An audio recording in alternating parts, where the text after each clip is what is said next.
Olá, meus queridos irmãos, olá, minhas queridas irmãs. Então é sempre com muita satisfação, com muita alegria, que nós vamos dar continuidade ao curso de Estudos Espíritas Educação Mediúnica, módulo 4.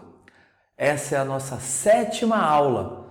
Então, antes de nós começarmos a nossa aula, peço a todos que fechem os olhos, vamos agradecer a Deus, vamos agradecer ao nosso amigo e mestre Jesus por mais uma oportunidade de reflexão, de aprendizado, para que nós possamos sempre colocar em prática em nosso dia a dia. Que assim seja, graças a Deus.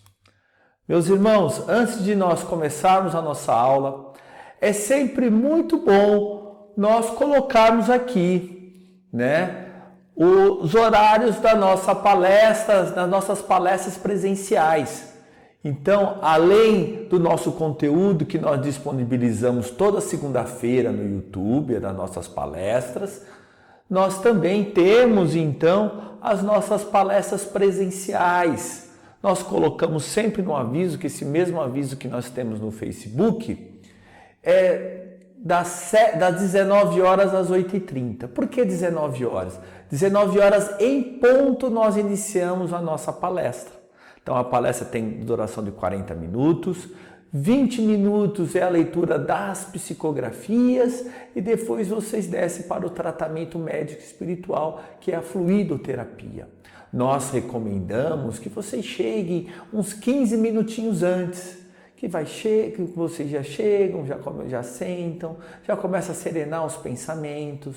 Nós sempre colocamos uma musiquinha de ambiente, a nossa preparação, que inclusive está disponível no YouTube, aquela musiquinha com mensagens, com paisagens, e mensagens reflexivas, para nós lermos ali, fazermos já reflexão, que é já o momento de nós desligarmos momentaneamente dos nossos problemas e focarmos ali na proposta do dia. Então, toda quarta e todo sábado, nós estamos reunindo presencialmente, tá bom? Então, hoje nós já estamos na 7ª aula e hoje o tema, como vocês estão vendo, é esmola e oração. Esse capítulo foi extraído do livro Curso de Aprendizes do Evangelho do primeiro ano, a aula 16, a 16ª aula. Então, como o nosso curso é dividido em módulos, hoje nós vamos abordar o tema do Curso de Aprendizes do Evangelho. Então, esmola e oração. Nós vamos falar muito sobre a diferença entre a caridade material e a caridade moral. Nós vamos falar da importância da oração, da prece, da nossa fé. Então, nós vamos falar muito aqui sobre esses temas aqui hoje para reflexão. E espero que todos possam compreender e entender. E também conto com a interação de vocês que estão assistindo a estreia. Conto com a interação de todos vocês aqui no transcorrer da aula, tá bom? Nós temos, como nós sempre mostramos aqui, enfatizamos, o material do Google Sala de Aula. Então, o material desta aula já foi disponibilizado, como vocês estão vendo, já foi editado, já foi com antecedência, mas a última edição foi agora no dia 14 de março. Além do nosso conteúdo em PDF, nós temos aqui a aula que o Aparecido já passou para nós, já expôs para nós já sobre esse tema. Temos outras palestras muito interessantes que vale a pena vocês assistirem e lerem aí o conteúdo da aula. Então, já entrando na aula, falando de esmola, foi extraído do Evangelho, do Novo Testamento, do livro de Mateus. E nós vamos ler juntos aqui o texto extraído de Mateus, capítulo 6, de versículos de 1 a 4. Guardai-vos de praticar a vossa justiça diante dos homens, para seres vistos por eles. Do contrário, não recebereis recompensa junto ao vosso Pai que estás nos céus. Por isso, Quando deres esmola, não te ponhas a trombetear em público, como fazem os hipócritas nas sinagogas e nas ruas, com o propósito de ser glorificados pelo homem. Em verdade vos digo, já receberam a sua recompensa. Tu, porém, quando deres esmola, não saiba a tua mão esquerda que faz a tua direita, para que tua esmola fique em segredo, e teu Pai, que vê no segredo, te recompensará. Olha que trecho bonito que fala aqui para nós, justamente sobre esse ato caridoso, né? Que é a esmola e a contribuição material para os mais necessitados. Então, nesse trecho do Evangelho de Mateus, Jesus nos ensina a fazer simplesmente o bem pelo bem, sem desejar ser reconhecido ou aplaudido por nossa ação, sem esperar, meus irmãos, receber alguma vantagem, seja qual for, sem nenhuma ostentação, visando sempre o alívio e o auxílio do necessitado, sem, é claro, expor em humilhações ou cobrança de qualquer espécie. Então, baseado nesse trecho de Mateus das falas de Jesus, nós também encontramos no Evangelho, só colocar aqui, desculpa. Nós colocamos aqui também o trecho do Evangelho do capítulo 13, item 3. Fazer o bem sem ostentação tem grande mérito. Esconder a mão que dá é mais meritório e o sinal incontestável de uma grande superioridade moral. É necessário, numa palavra, colocar-se acima da humanidade para renunciar à satisfação do testemunho dos homens e esperar a aprovação de Deus. Então, a máxima cristã, que a mão esquerda não saiba o que a direita está fazendo, é justamente esse trecho do Evangelho que foi colocado aqui do capítulo 13. Nós temos que fazer o bem apenas para o bem, sem ostentação, sem querer algo em troca. E aqui nós estamos colocando a diferença então da caridade material, como vocês estão vendo, e da caridade moral. A caridade material e a caridade moral. Porque a caridade material, que nós vamos ver, é um ato caridoso. Porque a essência da caridade é justamente a caridade moral.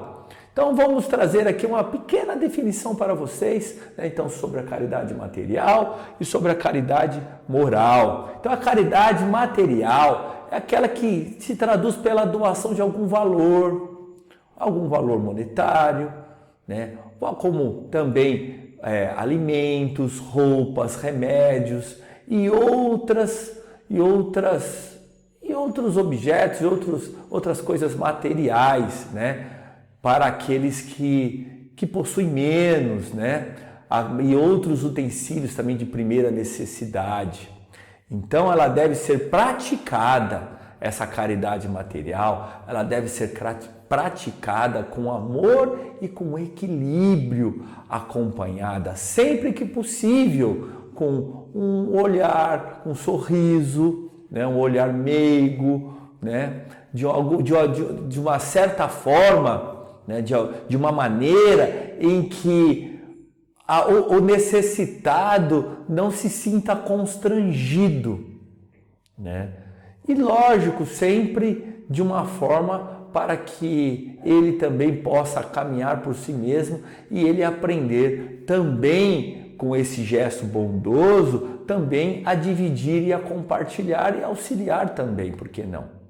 E nós temos também, como vocês estão vendo, a caridade moral. Essa então é a essencial. Por que ela é essencial?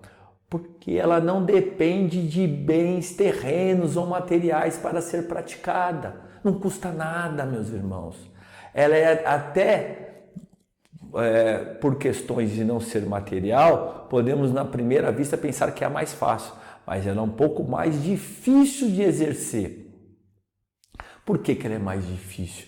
Porque depende então de nós, depende então da sensibilidade, do esforço, da conquista interior de valores, como a tolerância, a indulgência, a mansietude, a simplicidade no coração, a empatia e principalmente, como nós vamos falar, o perdão. Então pede também a vontade de compartilhar, de acolher, que é aquele desejo de prática do bem incondicionalmente. Aí muitas pessoas, que nós vemos no dia a dia, às vezes se eximem de fazer a caridade. Primeiro, por não entender essa diferença, então, entre a caridade material e a caridade moral. Elas dizem assim, o dia que eu tiver um dinheiro, um dia que eu ganhar na Mega Sena, aí eu vou ser caridoso. Porque hoje eu não tenho condições financeiras para ser caridoso, mas o dia que eu ganhar um dinheiro, o dia que eu ganhar na loteria, na Mega Sena, aí eu vou fazer caridade, eu vou ajudar os meus parentes, vou ajudar todo mundo. Ou outros falam assim, eu não estou envolvido nessa questão da caridade, de ajudar, porque eu tenho tanta atividade na vida, então não tenho tempo disponível para auxiliar o próximo. Então muitas pessoas, elas se limitam a dar uma contribuição material ou a esmola, que é o tema de hoje, a esmola, de maneira assim esporádica, aleatória para alguém, ou contribuir para alguma instituição.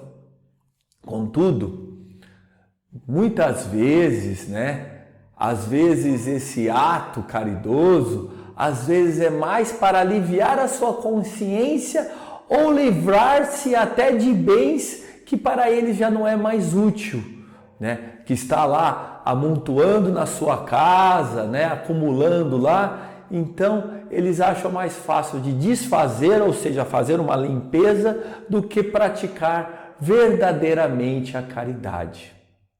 Aí uma pergunta, uma reflexão.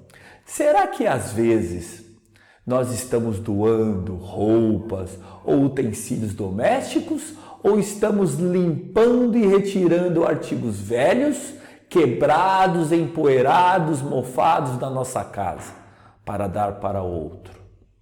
Será que nós gostaríamos de receber tudo aquilo que às vezes incondicionalmente, sem intenção, nós às vezes doamos, aquela roupa mofada?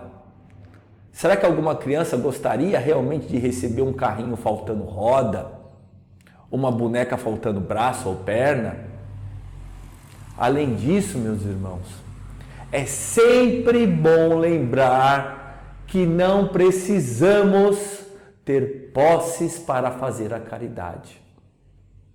Lógico que, como nós temos aqui, estamos valorizando hoje também a caridade material, nós podemos fazer sim, distribuindo donativos, claro, mas também podemos fazer a caridade por inúmeras outras ações. Mais do que isso, podemos exercitá-la através dos gestos, dos olhares, das palavras e do sentimento. Está aí a caridade moral. Então agora nós vamos falar então sobre essa essência, a essência da caridade, a caridade moral, porque a caridade material, como eu disse para vocês, é um ato caridoso, mas a verdadeira essência da caridade é o que nós vamos ver agora. Na pergunta, como vocês estão vendo, 886, que nós sempre estamos repetindo nas aulas, nas palestras, é sempre importante nós repetirmos essa questão, porque sempre vai ter alguém pela primeira vez que vai estar acessando o nosso conteúdo. Por mais que a maioria de vocês já sabem de cor, e é necessário, além de saber de cor, de compreender e colocar em prática, qual o verdadeiro sentido da palavra caridade, como entendia Jesus? Olha a pergunta que Kardec fez. Ele poderia falar simplesmente: qual o verdadeiro sentido da caridade? O que é a caridade para vocês, meus irmãos? Que os irmãos de alta hierarquia que auxiliaram Kardec, Kardec fazia as perguntas, né? Então, no Livro dos Espíritos, nós temos perguntas e respostas. Então, nesse momento, olha só como Kardec foi criterioso. Qual o verdadeiro sentido da palavra caridade, como entendia Jesus? Não como entendem os irmãos que estão auxiliando, como entendia Jesus. E eles responderam: benevolência para com todos, indulgência para imperfeições alheias ou dos outros e perdão das ofensas. Olha, meus irmãos, este é o sentido, esta é a essência da caridade. Então, nós vamos um a um fazer um breve resumo. Benevolência tem como sinônimo a misericórdia, é aplicar a bondade ou bem a alguém, é focar incondicionalmente os aspectos luminosos do próximo. Indulgência, ser indulgente é saber relevar, esquecer ao invés de criticar, ser compreensivo perante as faltas e imperfeições do próximo. Então, nós temos aqui o perdão, que de todos esses daí é o mais difícil de nós exercermos, não é?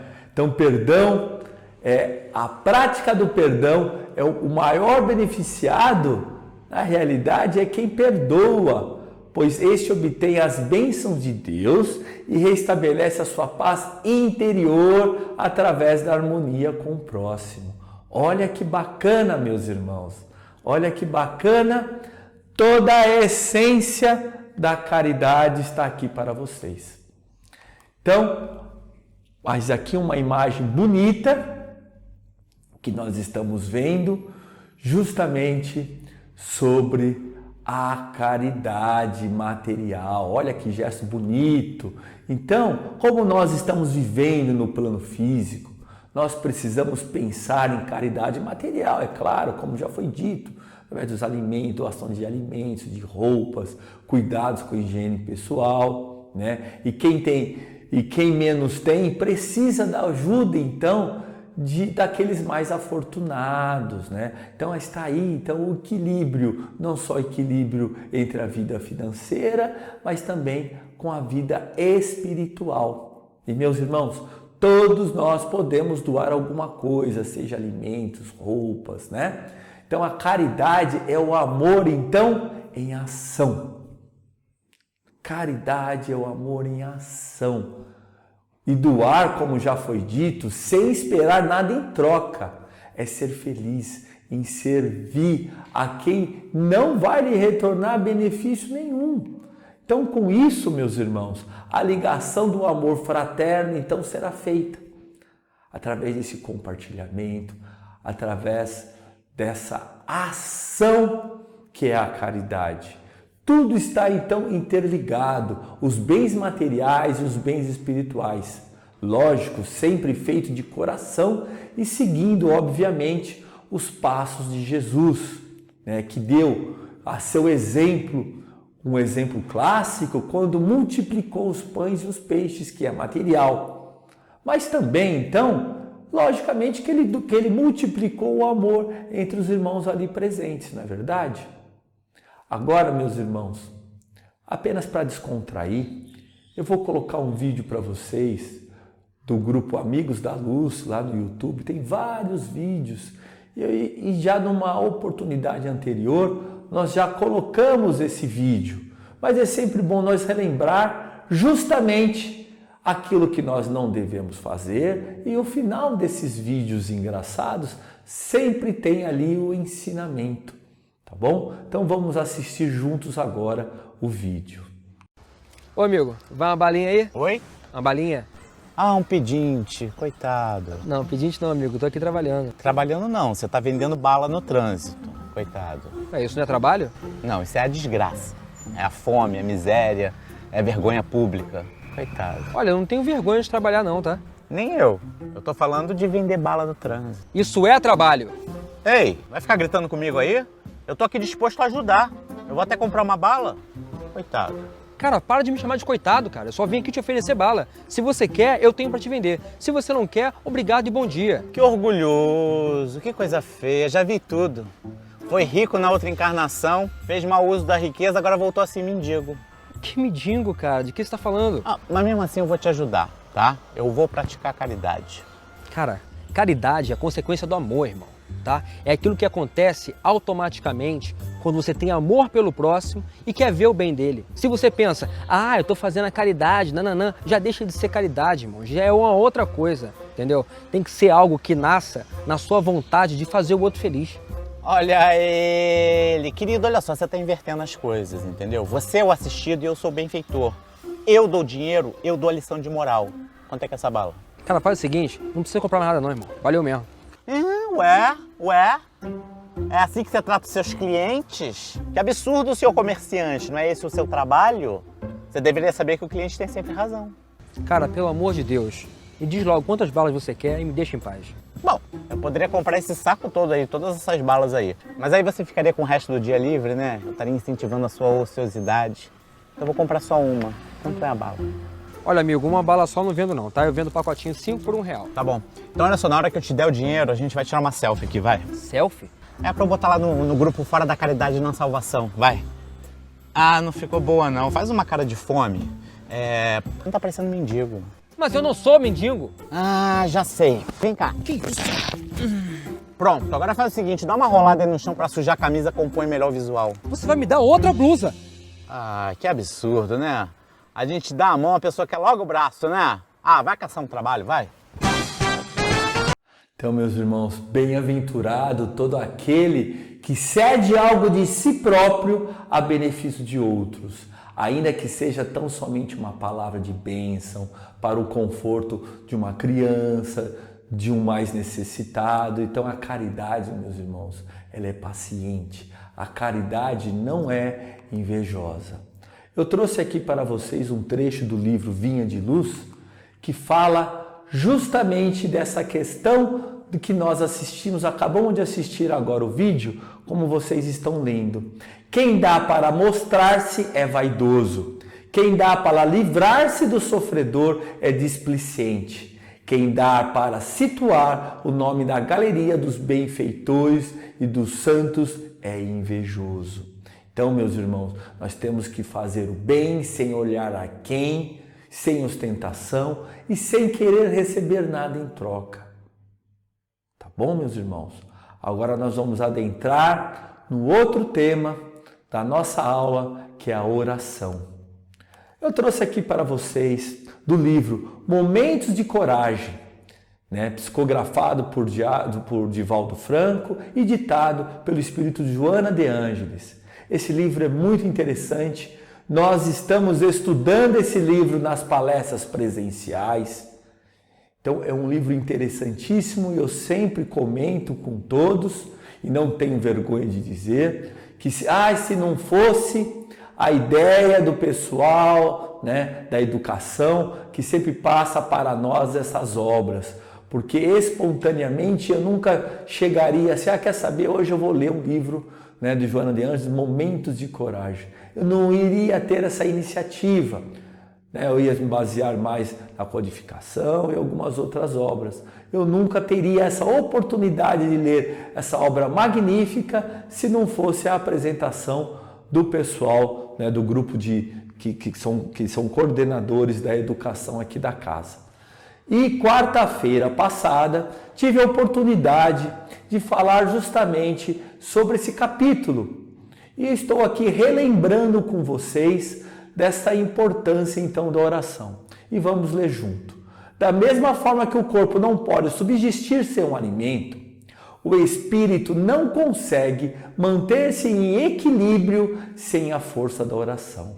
Olha só, meus irmãos, olha só a necessidade da oração que nós temos. Olha a importância que Joana de Ângeles nos traz. Olha a comparação que ela traz para nós. O alimento é secundário ao organismo, que o prescinde momentaneamente. a fim de reequilibrar-se e manter a saúde, enquanto que, sem a prece, o ser espiritual se aturde e entorpece. Olha a importância da oração.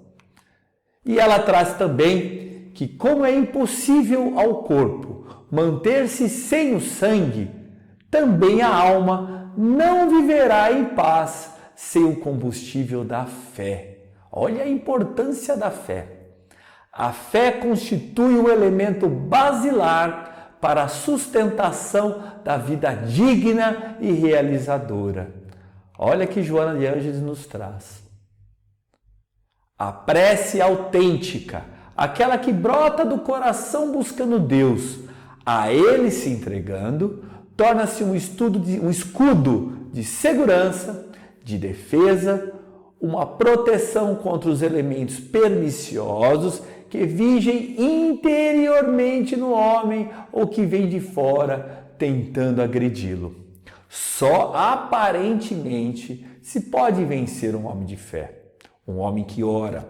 Nunca, porém, se conseguirá dominá-lo, pois ele é livre e está sempre em paz. Nada o perturba, porque não teme nada, nada ambiciona, somente anelado por alcançar a perfeição. Olha a importância do homem de fé, da fé raciocinada, daquele que ora, ou seja, coloca a prece em ação. Ele pode ser atingido? Obviamente que sim, mas nunca dominá-lo. E Joana de Ângeles ainda diz: a prece é a salvação da vida. Sem ela, o homem enlouquece. Olha só, meus irmãos.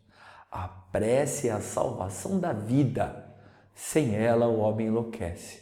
Quando estejas cercado de dificuldades e agressões, não vendo possibilidade alguma de chegar-te o socorro a tempo, ora, entregando a Deus, e a salvação te alcançará de cima no momento exato. Olha que bonito, meus irmãos. Olha a importância da oração. Olha a importância da prece.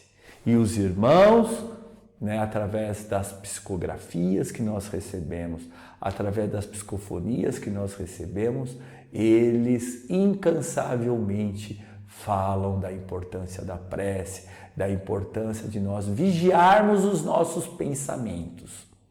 Trouxe também para vocês do livro Boa Nova, e relata-nos o espírito Humberto de Campos que, certa feita, Pedro perguntou a Jesus: Mestre, como devemos interpretar a oração?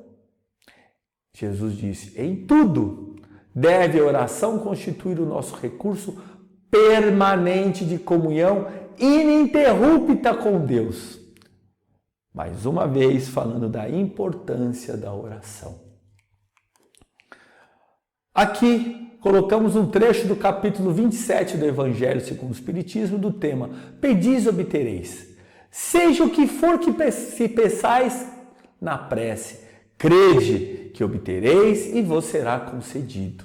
Está no livro de Marcos, capítulo 11, versículos 24. Meus irmãos, colocarei para vocês aqui uma perguntinha. E essa pergunta eu quero que vocês escrevam aqui no chat. Essa interação é muito bacana quando nós temos a oportunidade de fazer. E nós aprendemos demais com os comentários de vocês. Podem ter certeza, aprendemos muito. Aprendemos muito. Feliz aqueles que conseguem participar da estreia do nosso curso, onde nesse momento nós temos a oportunidade de interagir. Às vezes, até numa reunião pública, num momento público, às vezes somos mais tímidos e temos aquela timidez de levantar a mão e se manifestar. Mas quando nós estamos ali digitando, nós temos mais coragem, de expressar a nossa opinião. Então está sendo muito bacana as aulas com essa interação, porque nós ouvimos a participação de todos. Então, uma perguntinha com resposta simples e objetiva. E eu vou colocar aqui para vocês. Porque muitas vezes os nossos pedidos a Deus não são concedidos? Olha só essa pergunta. Essa pergunta nós extraímos do Evangelho segundo o Espiritismo, capítulo 28, até na sequência do capítulo 27, né, de Pedis obtereis. E já no capítulo 28 nós temos essa indagação e ali também temos a resposta. Mas eu vou colocar daqui a pouco para vocês a resposta extraída do capítulo 28, mas eu queria que vocês respondessem no chat. Então, quando o celular está na vertical, o chat está aqui embaixo. Então, respondam. E quando vocês viram o celular, ele justamente está aqui na nossa direita. E uma dica para vocês, aqueles que assistem, vão respondendo enquanto isso, tá? Vão respondendo aí essa questão. Vocês que assistem os nossos cursos pelo celular, quando tem algum texto para ler, a dica é virem o celular. Virem o celular na horizontal, porque a tela fica mais expandida. O chat vai ficar na lateral, mas vocês vão ter uma visão melhor do texto, tá bom? Isso é uma dica muito interessante, que muitos já sabem, mas alguns ainda não. Então é muito importante. Já responderam, meus irmãos? Ai, que legal, que legal. Então eu vou dar agora a resposta extraída então do capítulo 28. Olha só. Por que muitas vezes os nossos pedidos a Deus não são concebidos? Deus, que vê melhor que nós e só deseja o nosso bem, pode então nos recusar o que pedimos, como um pai recusa ao filho aquilo que pode prejudicá-los. Olha só.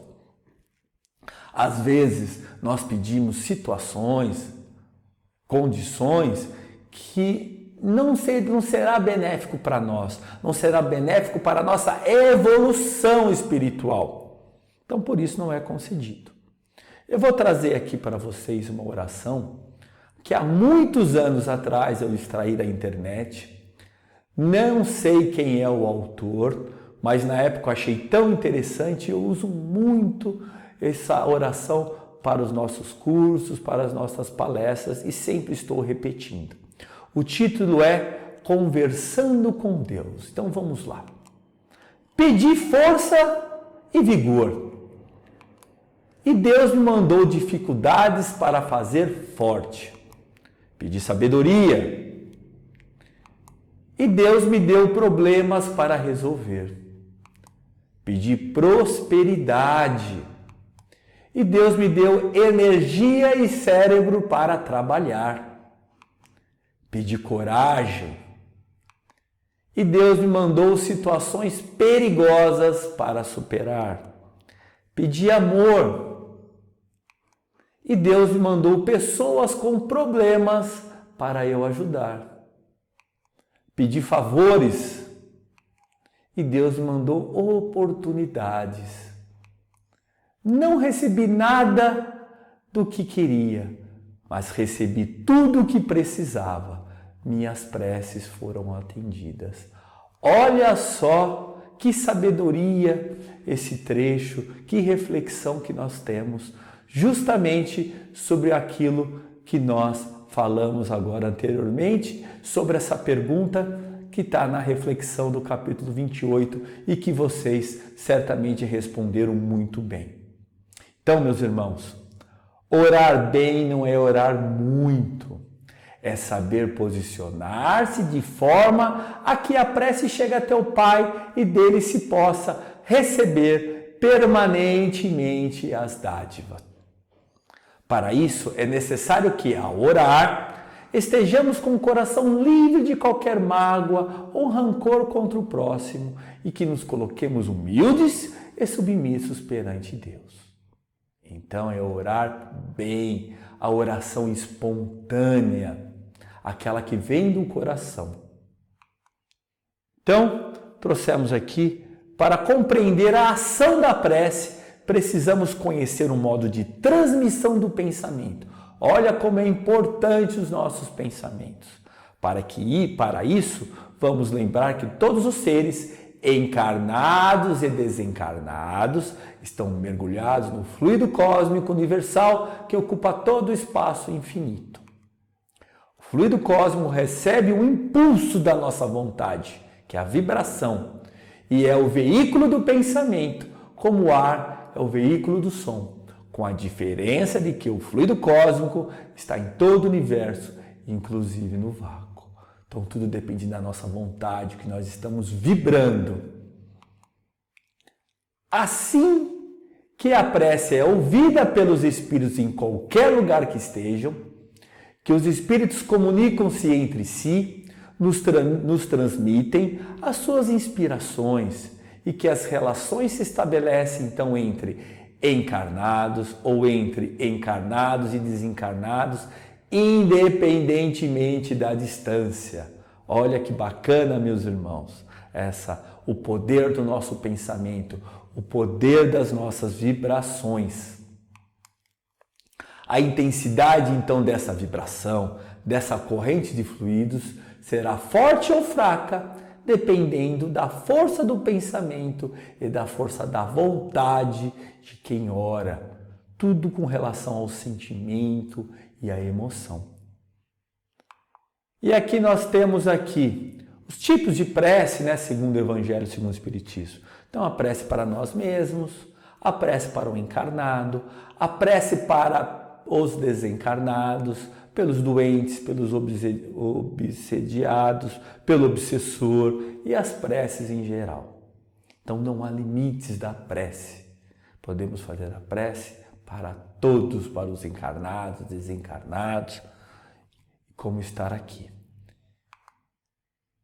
E valorizando o nosso trabalho, que é muito bonito, das nossas psicografias. Hoje nós estamos tendo a oportunidade de receber as psicografias no nosso celular, diariamente.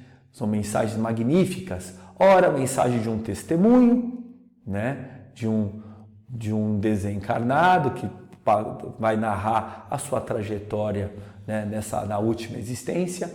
Ora, também instruções de espíritos mais experientes que nós, que nos traz informações valiosas, sempre com base na doutrina moral do Cristo. E eu vou colocar aqui hoje para vocês uma mensagem que ainda não foi disponibilizada no WhatsApp. Ela foi agora recente, dia 6 de março, foi lida lá na palestra. E eu achei muito bacana que diz respeito ao tema de hoje. Então peço a atenção de vocês, são mais ou menos 6 minutinhos, tá? Essa leitura que a Rita Navarro vai trazer para nós. Então peço a atenção de todos que ouçam então agora a transmissão dessa mensagem. Mensagem psicografada em 6 de março de 2024, na Seara de Jesus, pela médium Rita Navarro. Era uma noite muito fria. Eu caminhava pela rua à busca de abrigo. Havia alguns passantes, mas a tempestade de neve obrigava os moradores da Vila Birte a ficarem em seus aposentos, alimentando-se e aquecendo uns aos outros com alimentos, bebidas quentes e uma boa conversa entre amigos. Eu vivia sozinho. Não tinha família, não tinha ninguém para partilhar dessas horas mais difíceis. Meu corpo doía, pois a roupa já não suportava a tamanha baixa temperatura que se fazia naquele dia. Olhava para as janelas das casas e podia ver os grupos se protegendo e compartilhando da presença e do carinho que um fazia ao outro por estarem juntos. Eu escolhi essa vida porque desde jovem tive muita dificuldade de me relacionar com as pessoas. Duvidava de tudo e a confiança era-me muito cara. Foi assim que, duvidando de tudo mesmo, de todos, me distanciei do núcleo familiar, buscando a solidão das ruas. Morei a alguns metros desse vilarejo, numa pequena floresta, perto dessa vila. Tinham-me como o homem da árvore, porque construí minha casa sobre uma linda árvore frutífera que também me fornecia alimento, uma macieira. Essa vila era pequena, mas não menos rica de vida, de pássaros, de amigos, de trabalho. e eu vivia no meu mundo, onde poucos entravam. Frio era comum nessa região, e as nossas vestimentas eram, na maioria, feitas de pele de animais. Cuidávamos dos bichos com carinho, mas sobrevivíamos do que eles podiam nos oferecer. Nesse dia de muito frio, fiquei com muita dor e resolvi buscar mais lenha para a fogueira improvisada que necessitei montar para aquecer-me mais. Já tinha mais de 50 anos nessa época e meus ossos refletiam as dores de um trabalhador braçal. Quando chegava o inverno, era insuportável e eu buscava ajuda com os chás e medicamentos fornecidos pelas mulheres terapeutas daquele lugar. Busquei ajuda, mas o frio intenso não me forneceu o encontro de nenhuma dessas almas abnegadas. E caminhando pela rua, cheguei a uma casa, onde todos se alimentavam à mesa. Meu espanto inicial foi sentir algo que nunca imaginei sentir. Desejo de ter uma família. Desejo de fazer parte dela, de estar junto, de cuidar e ser cuidado por alguém que nos quer bem. Sentei-me na escada e olhei para aquela janela que emitia uma luz amarelada. Chorei. Chorei e senti as lágrimas quentes descerem pelo meu rosto. A dor no peito era intensa e aos poucos um breu tomou conta das minhas vistas e eu caí.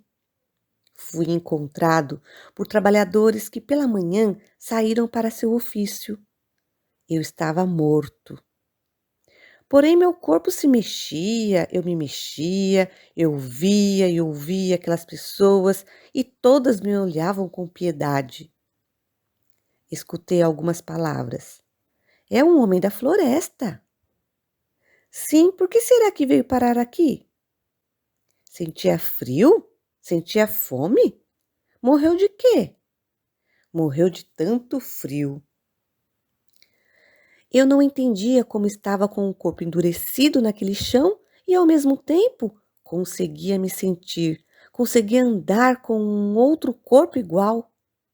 Vaguei. Vaguei sem entender e por muito tempo diziam que minha alma vagava pela floresta. Até que decidiram, numa reunião coletiva, fazer uma prece por mim. Diziam que eu precisava de luz, de oração, de ser encaminhado para junto de Deus. E assim foi. Marcaram o dia, se reuniram e leram algumas passagens, que não sei direito do que se tratavam, e algo especial aconteceu. Fui levado como que um ímã para aquele local e vi que durante a oração fios brilhosos saíam daquelas pessoas e chegavam até mim.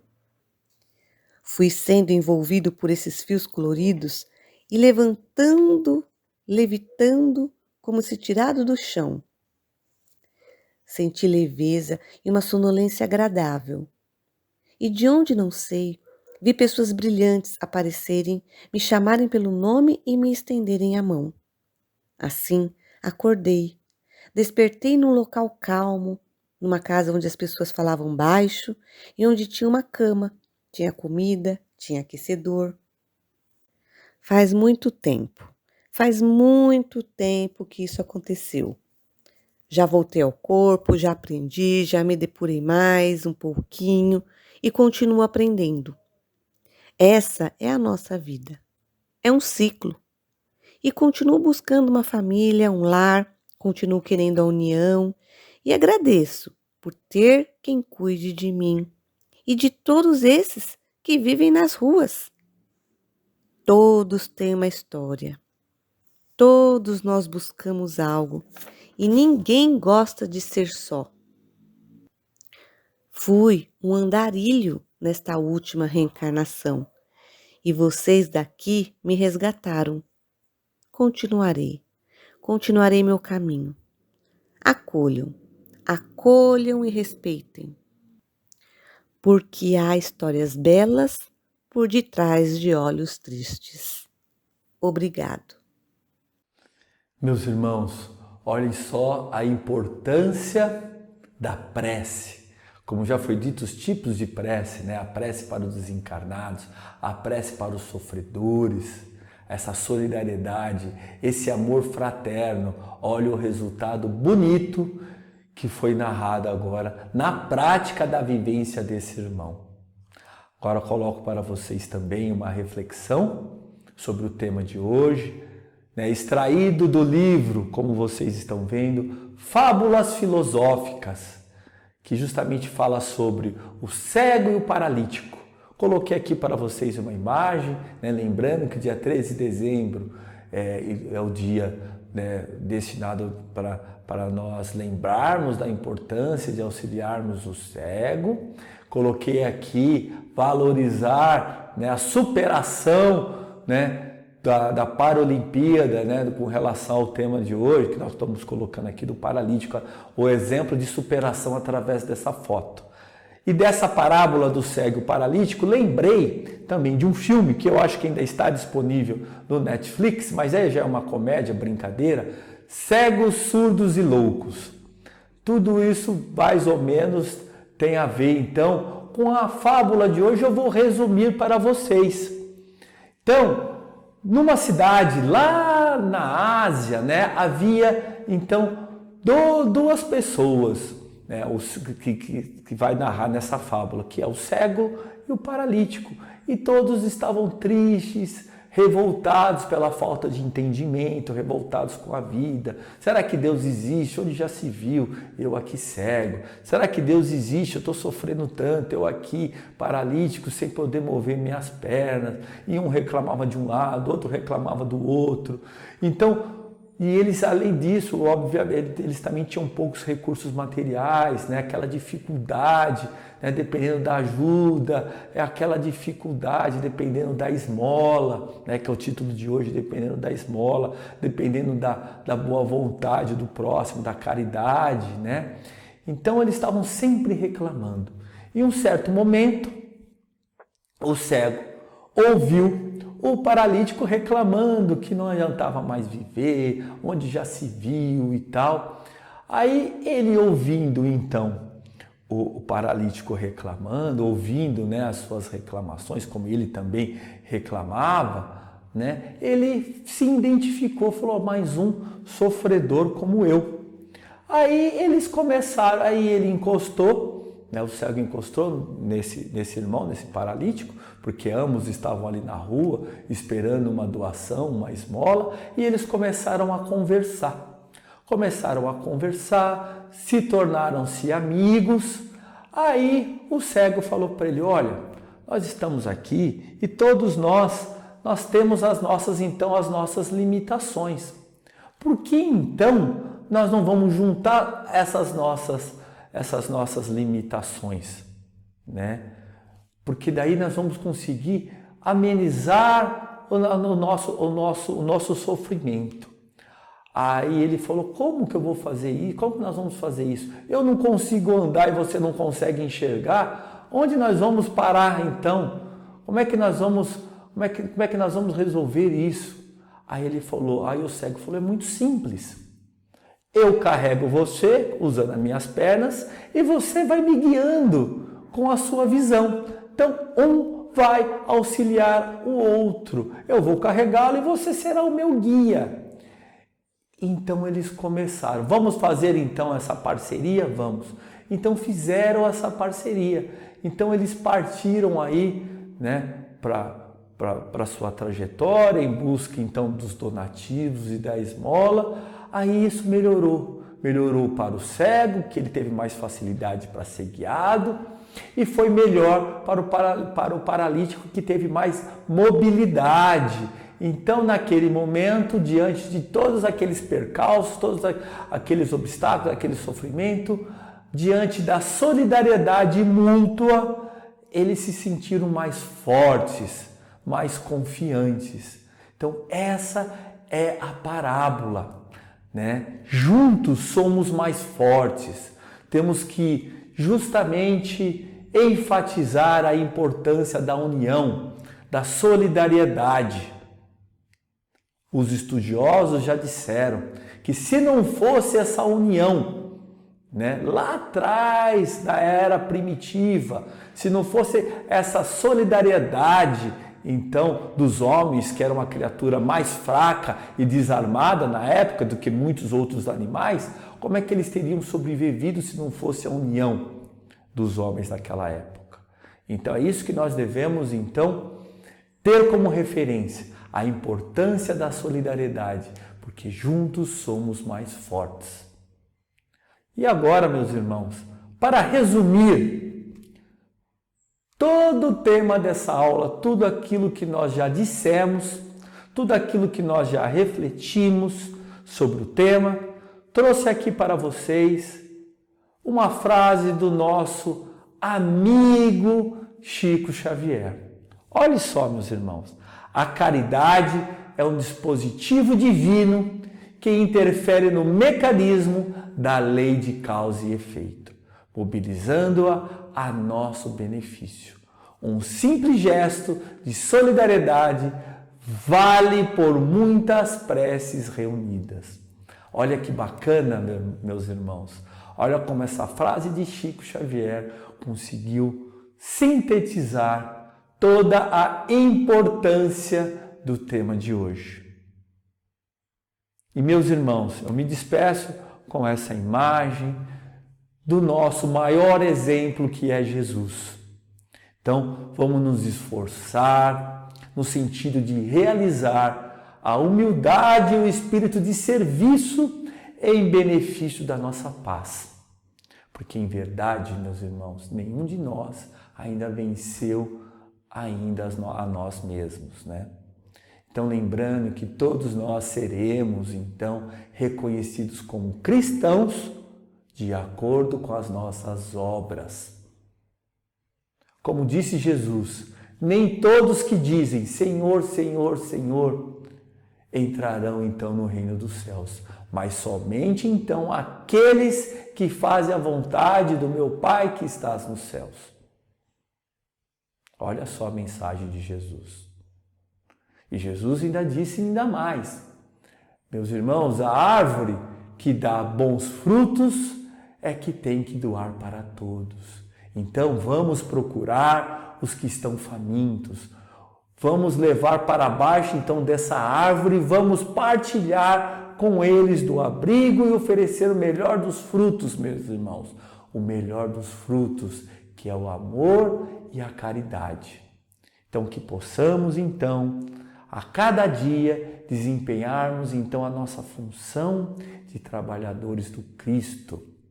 Sempre, meus irmãos, sempre de coração aberto, com muito amor, acima de tudo, com muita humildade, com muita fé. Sempre, é claro, estudando, lendo, relendo e colocando em prática os ensinamentos do Evangelho de Jesus. Então, que Jesus ilumine e guarde a todos, hoje, amanhã e sempre. Meus irmãos, fiquem com Deus, tenham uma ótima semana. Esperamos todos vocês no Google Sala de Aula e já vamos colocar aqui a pergunta para a reflexão. Então, boa noite a todos e bons estudos e boas reflexões. Que assim seja, graças a Deus.